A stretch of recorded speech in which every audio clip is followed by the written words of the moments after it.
سلام كبران تقاتلت مدبين ميديا حدثت حقتات سرعتات كندا كلتشحن 26 كل إرتراوي كنداوي حدثتي إن كندا تموت زلهم كمون حلم عوتي وتناب كندا تحلف درليو إذا فيديو زي أنا عاقم قدي ممكن حدا ملختي كحلف دلي أنا دك أنستيو يوحتي أديتاتي كمون نايزا channel بيتسب زخونكن أمخا أب كندا اتزغت مكن زلو بدوتات بزح مخانو يردانيو تخونه جن انا كم بروفيشنال ميكانيك كله بزعبا يقد سكن يزبلكو اب مخاين زغطه مالتيو اب مزوار ديو اب غيزو انت زغط مكن زلو غلغلخن اتي هيتر بلاك بزي مغبار قطا كله يقد سكن يزبلكو بزعبا ماكينه اقداس نطبتات تفلطو زغبا كن زبلكو اب قربا اوان سريحه كقربلكن مخاني قلصلكن فوتو زي ام غرزيا زهابكني حفتي شمكوكا ان فيديو كخونني اي قصوني انت خونه جن اتملق تخي بس احنا لهم رئيسات كن يومبو بقى قبو املاش وين كهبولو ابستخالني كتسعري سلازي يعني لي اوكي نابنا لهم يارسنا نملس كندا تغير على عمته 2026 عسرت وسنتي لوطات كنرينا منغست كندا ابتناتهم ويب سايت زرحو زلو حبريتاتها صميقا كقربلكم اداماي غداي جبري ويدي ما تاكس غداي بانكي حدش حقتات نزورتي ماكينه غداي ايميغريشن غدا إيميغريشن كوا سفي حنديو عمت فلالين زتلوطن حقتاتهم زوصو ناي لوم عمتون بزح محياشات كغبرو مخانم تمحጭنوم አለው بسفيح قلطي እዚ ዓበይቲ ለውጥታት ካብዚ ዝተቀሰ ገለ ሕግታት ንህዝቢ ይድሕግዝ ገለ ሕግታት ከዓ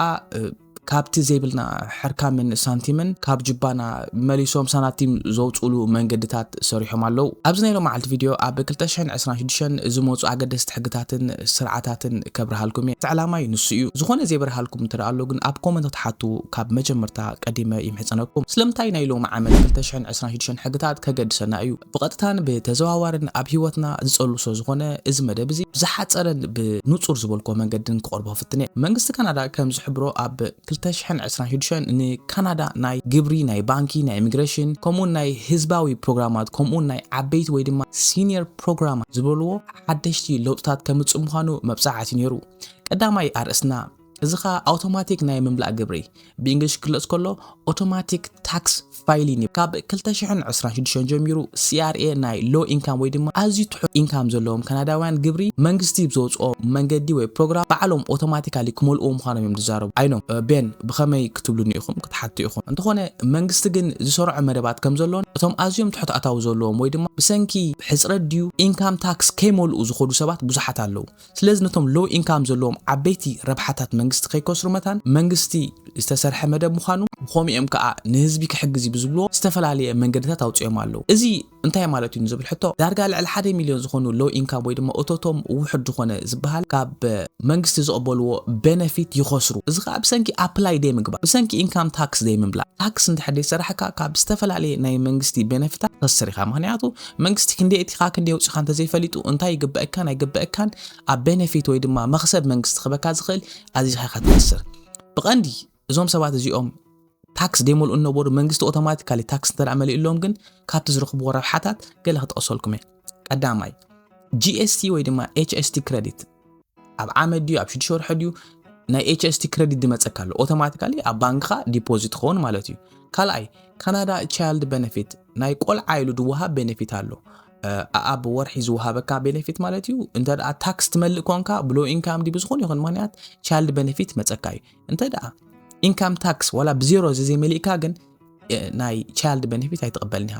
ሳልሳይ ደረጃ ሰሪዖሞ ዘለዎ ክላይሜት ሪቤት ይበሃል ስለዚ እዚ ክላይሜት ሪቤት መታን ክትረኽቡ ኣብዚ ሕጂ ሰዓት መንግስቲ ውጽኦ ዘሎ ሓሳብ ንኹሉ ሎ ኢንካም ዘሎስ የርብሕ ብዝብልዮም ዝፈጥሩ ዘለው ሕጂ ግን ሓንቲ ኣገዳሲት ነጥቢ ምድንጋር መታን ከይፍጠር ኣብዚ ከነጽራደለ ዘለኹ ንኹሉ ሰብ እዚ ጉዳይ እዚ ይምልከት ማለት ኣይኮነን መብዛሕትኩም ኢምፕሎይ ሰራሕተኛታት ማለት እዩ ኣብ ካናዳ ትሰርሑ ዘለኹም ሰባት ባዕልኩም ግብሪ ክትመልኡ ምዃንኩም እቲ መንገድኻ ብናይ ታክስ ወይ ድማ ኣካውንታንት ክትዛረቡ ትኽእሉ ኢኹም ክትሓትዎም ትኽእሉ ኢኹም ከም ትኩል ግዜ ንግመልኦ እዞም ትሰርሑ ዘለኹም ባዕልኩም ታክስ ክትመልኡ ኢኹም መብዛሕትኡ ሰብ ክመልእ እዩ እዞም ኣዝዮም ሎ ኢንካም ንብሎ ዘለና ኮምፕሊትሊ ዳርጋ ንዓመት ኣዝዩ ውሕዶትዎም እንታይ ሰሪሕ ኢሎም ዘይመልኡ ሰባት ኣለዉ ንዕኦም ምዃኑ ይዛረብ ደሎ ስለዚ ከይትደናገሩ መብዛሕትኩም ወላ እቲ ሎ ኢንካም ዝበሃል ዘሎ تحت 4 شهور سبات و 4 شهور و 41 أو تعدل لهم سبات 38 whatever ግን low income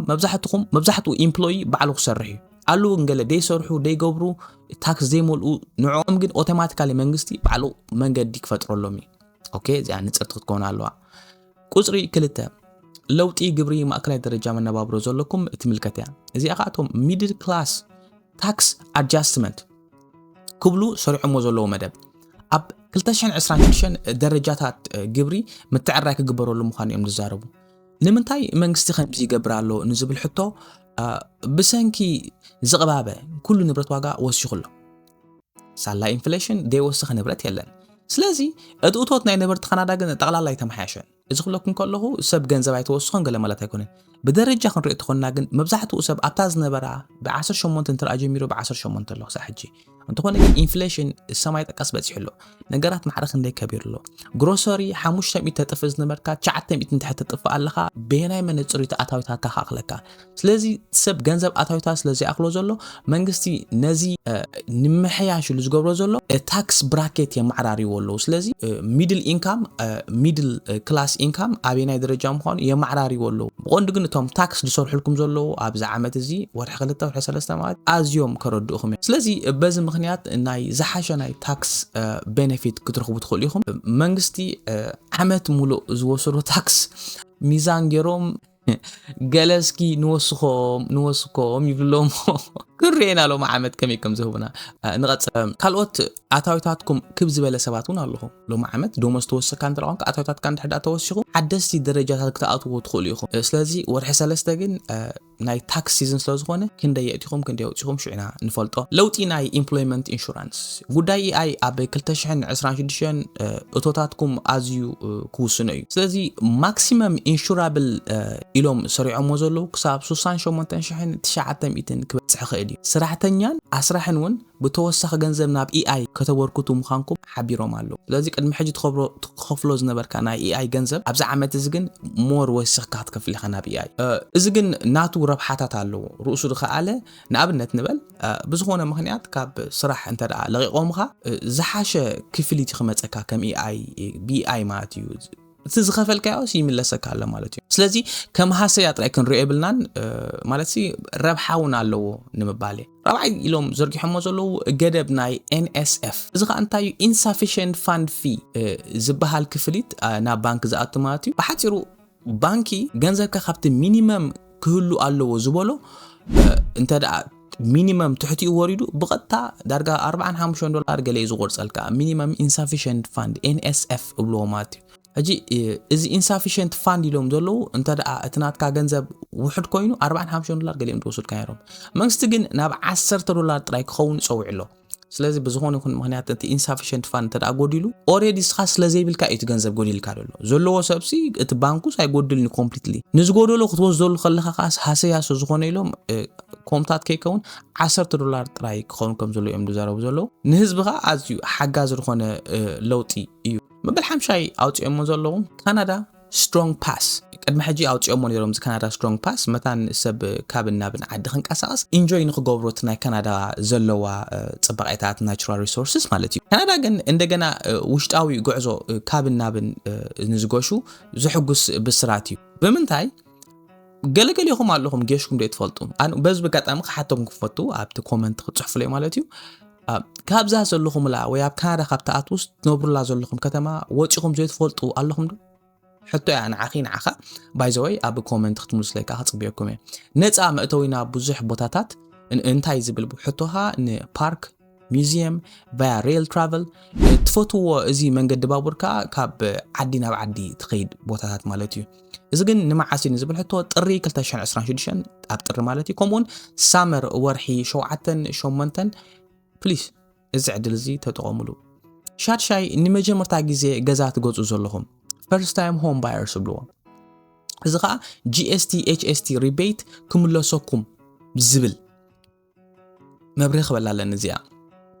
اذا كنت منغستاوي بايتو حساب حجي يكاتعلي زلو قبول كوينو انت حليف كن ازي حغازي كخوني ስለዚህ GST HST ንቀዳማይ መጀመርታ ግዜኹም ገዛት ገዙ ዘለኹም ክምለሰኩም ይኽእል እዩ ኣብዚኣውን መብረኽ ክፈጥር ምድንጋር መታን ከጋጥም እዚ ሕግዚ ኣይጸደቀናሉ ፕሮፖዝ ግን ገይሮም ኣለውና ፓርላመንት ሓሊፍሎ ስለዚ ይካትዕሉሎ እዚ ሓሳብ ግን ኣልዕሎሞ ዘለው እንታዩ እንተዳ ተቀቢሎሞ መንግስቲ ነቶም ፈርስት ታይም ሆም ባየርስ ታክስ ሪቤት ገይሩ ገንዘብ ክመልሰልኩም ክሳብ ሕጂ ግን ኣይጸደቀን ዘሎ ክሳብ ዝጸደቅ ክንጽበይና መበል ሻውዓይ ጽኑዕ ሕግታት መኪና ብፍላይ ኣብ ኦንታሪዮ ብዙሓት ሓደጋ ኣሎ ኣብ ኦንታሪዮ ላይክ ብዙሕ አሚን ኣብ ሞል ካናዳ ሎንዶ ብፍላይ ተ ዊንተር ካኣት ተኸሎ ኣብ ኦንታሪዮ ግን ብጣዕሚ ሕማቅ ሰው ዝኾነ ሰኺሩ ክዝውር ዝተረኽበ ሰብ ክሳብ ካብ ጌጋኻ ትምሃር ከምኡን ክሳብ ንዕኦም ደስ ኢሎም ዓጊቦም እቲ ላይሰንስካ ኩምንጥልካ ኸሉ እዮም ክሳብ ዓጊቦም ዝመልሱልካ እስኻ ብዘይ ሕቶን ርእቶን ማለት እዩ ጌጋ ጌርካ ሰኺርካ ክዝውር እንተረኺብካ ብዘይ ሕቶን ርእቶን ላይሰንስካ ሪቮክ ክገብርዎ as long as they deem necessary which means ክሳብ ንዓኻ ድመልሱልካ ነዊሕ እዋን ክኾን ይኽእል ስለዚ ኒ ሓንቲ መዓልቲ ጌጋ ናይ ነዊሕ ክሳራ ከይፈጥረልኩም please don't drink and drive ከምኡን ስርቂ መኻይን ኣብ ኦንታሪዮ ብጣዕሚ እዮም መኻይን ዝሰርቁ last time documentary ኣብ global news ኣውፅኦሞ ዝነበሩ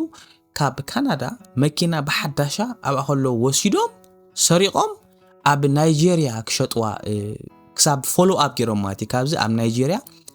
እቲ ዝገርም ነገር እታ መኪና ናይ ናይጄሪያ ላይሰንስ ናይ ኦንታሪዮ ላይሰንስ ኣብኣ ነይሩ ዝኾነት መኪና ስ ላይሰንሳ ናይ ብንታይ ዓዲ ምዃኑ ይሕብረካ እዩ ኦንታሪዮ ፕሮቪንስ ኦፍ ኦንታሪዮ ዝብል ነይርዎ ልክዕ ናይ ካናዳ ምዃና ስውጥ ኣያለይዎን ከማን ብራንድ ኒው ኢሎም ሸጥዋ ነይሮም ማዕርክ እንዴት ስርቂ ከቢድ ከም ዘሎ ኣብ ኦንታሪዮ ዘርኢ እዩ ስለዚ ስርቂ መኪና ዝተሓዘ ሰብ ካብ 10 ክሳብ 15 ዓመት ክእሰር ምዃኑ ብሓፂሩ መንግስቲ ካናዳ ኣዝዩ ጽኑዕ ዝኾነ ሕግታት ኣዝዲቑሎ ኣብኡ ተቐመጡ ተጠንቀቑ ሕጊ ያኽብሩ መበልሻም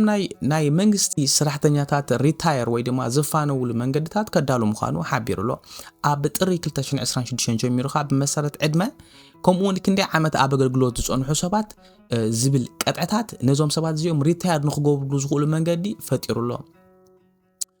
ሪታየር ዝገብር ኤርትራዊ የብልና ናብ ሰዓት እዚ ስለዚ ኣብ ጉዳይ ክንና ከይትምልከተና ናብ መበል ታሽዓይ ኣርእስና ንከይድ ባይ ካናዲያን ፖሊሲ እዚ እንታይ ማለት እዩ መንግስቲ ካናዳ ንካናዳውያን ኩባንያታት ክሕግዝ ወይ ድማ ካናዳውያን ኩባንያታት ዝሰርሕኦ ማለት ሜድ ኢን ካናዳ ቀዳምነት እህባሎ ስለዚ ካናዳ ዝተሰርሐ ነገራት ሌብል ወይ ድማ ወረቐት ክትቁዕሉ እዮም ሽዑ ሰብ መታን እዚ ንብረት እዚ ኣበይ ከም ተዓደገ ኣበይ ከም ተሰርሐ ሪኡ ሜድ ኢን ካናዳ እንተዳብላሉ ናይ ካናዳ ንብረት ክገዝእ ክታባዕ ብዝብል ስነ ሓሳብ ኩሉ እውን ካናዳ ተፍሪዮም ስራሓት መታን ወትሩ ክቅጽል በተዘዋዋሪ እዚ አይዲያ እንታይ ክሕግዝ እንተራእልኩምኒ ናይ ኤምፕሎይመንት ወይ ድማ ናይ ስራሕ ዕድላት እውን ይፈጥራሉ ስለዚ ኣብ ሜድ ኢን ካናዳ ዝብል እንተራእሪኹም ክትገዝእዎ ፈትኑ ካብ ናይ ሜድ ኢን ኣሜሪካ ምክንያቱ ናይ ኣሜሪካ ፕሮዳክት ንካናዳ መጽኡ ግን ኣብ ሰዓት እዚ ናይ ኣሜሪካ ምስ ናይ ዶናልድ ትራምፕ ናይ ታሪፍ ዝገብሩ ዘሎ ልዕሊ ካናዳ ብጣዕሚ ሓኪምና እዩ ዘሎ ዝሕምቆለኒ በትሪሃውኒ ገይርዎ ዘሎ ስለዚ ሜድ ኢን ካናዳ ተሪኹም ፕሊስ ሜድ ኢን ካናዳ ግዙ መበል 10 ካናዳ ናሽናል ፉድ ፕሮግራም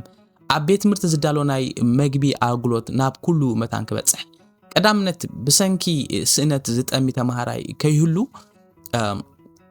ኣብ ትሕቲ ዝብል ቴማ ማለት እዩ እዚ ፕሮግራም እዚ ኣውጽኦም ኣለዉ እዚ እንታይ ማለት እዩ ኩሉ ኣብ ቤት ትምህርትታት መግቢ ክህቡ ምዃኖም ብፍላይቶም ኣዝዩ ትሑት ኣታውታት ዘለዎም ብሰንኪ ስእነት ከይጠሚኑ ዝብል ፕሮግራም ኣዝዩ ጽቡቕ ሓሳብ እዩ ቅቡል ኮይኑ ይስማዓኒ ክሳብ ኮምፕሊትሊ ደውጽዎ ዝርግሕዎ ግን ኣብ ኔክስት ቪድዮ ኦፍ ኮርስ ኣስፊሐ ከምጻልኩም እዚ ዘርጊሕሞ ዘለዉ ቱዴይ ድወጽሰ ዝኾነ ብስተኻለንቲ ኢንፎርሜሽን ከም ዘለዎ ከምጻልኩም ዝፍትን ምስ ኣብ ቀጻሊ ዝወጽ ሓበሬታ ግን ኣስፊሐ ከምጻልኩም ኣይረሳዕክዎን መብዛሕትኩም ናዛ ቻናል ትመጹ ጉዳይ ኢሚግሬሽን ዝብል ሕቶ ኣሕጽራ ቢለ ክገልጸልኩም ኢሚግሬሽን ዜግነትን ኢሚግሬሽን and citizenship ኣብ ትሕቲ ዝብል ቴማ ከምዚ ስዕብ ለውጥታት ገይሮም ይርከቡ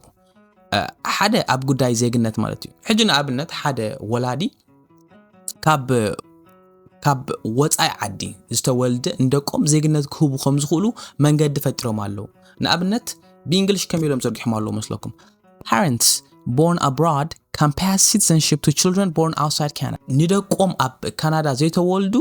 ወላ ኣነ ካብ ካናዳ ተወለድኩን ኣብ ካናዳ መጽ ካናዳ citizenship ተሒዘ ናተይ ውሉደይ ኣብ ካናዳ ወላ ኣይሃሉ ካናዳ ምስ መጽ ኣብ 3 ዓመት citizenship ክሕዝ ከም ዝኽእል ኣብ ካናዳ ግን ልዕሊ 3 ዓመት ክቕመጥ ከም ዘለዎ ወይ ድማ ጭብጥ ቀርሎ ኣብዝና ኣብነት ተጸኒሑ ብዛዓዲ ፒአር ከሓዘዲ ብዝተፈላለየ ምኽንያታት ካናዳዊ ንክኸውን ዘኽእሎ ነጥብታት ይሰርሑለው ክሳብ ሕጂ ሰፊሕ መንገድታት እዮም ዝፈጥሩለው እታ ብልክዕ ብኸመያ ግን እታ ፎርም ኣምጽያ ኣብዚ ኣብ ኔክስት ቀርበልኩም ኦፍ ኮርስ ልዕሊ 10 ኹን ነጥብታት ላዕሊ ክነግረኩም ዝኽእል ኣብ ቀጻሊ ግን ኣስፊሕ ክነግረኩም ክሳብ ሕጂ ግን ምሳና ጽንሐኩም ክቡራትን ሕፍራትን ቤተሰብ ናይ ቤን ሚድያ እስኪ ነዛ ቻናል ሰብስክራይብ ግበሩለይ 41 شح بتحكمني بتعمي دمسكنكم كم بيتسب كنكم مساي وترو تتابعوني حسابتوني عزي خاد مسكنكم نخيد سكجن أب مرجرشة سرعنا زلنا حنتي عرس لا صخا قدرنا إيميغريشن كلتشن 20 قصري كندا هتقبلوا موسينا زلا سلطنياتها كم بعل permanent resident كندي سبي هتقبل نزبل حتى 380 شح كم permanent resident تقبل مهنا temporary workers 330 شح international students كنا 155 شح أقدولاتول عمتاوي كتوقدو المخانة أتزارباني را كندا لو ممكن تقص عندنا تقنصولا سلازي year after year اتناي intake حدش سلطنياتها تكتو وحاسبهم زلو وناقود لي خدال صفتوكم من زخبركم من تخاتلتي ኣብ ሞድኣታ ክብሎ ዝደሊ ፍልጠት ሓይሊ ኣብ 2026 ዝመጹ ሕግታት እንተዳፈሊጥና ኣብ ኩሉ ኣካይዳና ዕውታት ዘይንኾነሉ ኣብነት የለን ናይ መጨረሻ ምሕጽንተይ እዛ ቪድዮ እንተዳ ሓጊዛትኩም ላይክ ግበሩ سبسكرايب جوارو نخلوت حواد ما أكافلو كفلتو شير بلولي بليس عزيزي مسكنكم بايزويتوني حبريتا بزعبا سرحيك زاربون كاتساليكم تحتوني حتى أرن صففتن كويني أتسمع عن زاناي لو معالتي مدب بروخ معالتي دقيمة روحوس حدش عامد كلتشعن 20 يزبلكم أي ساعنا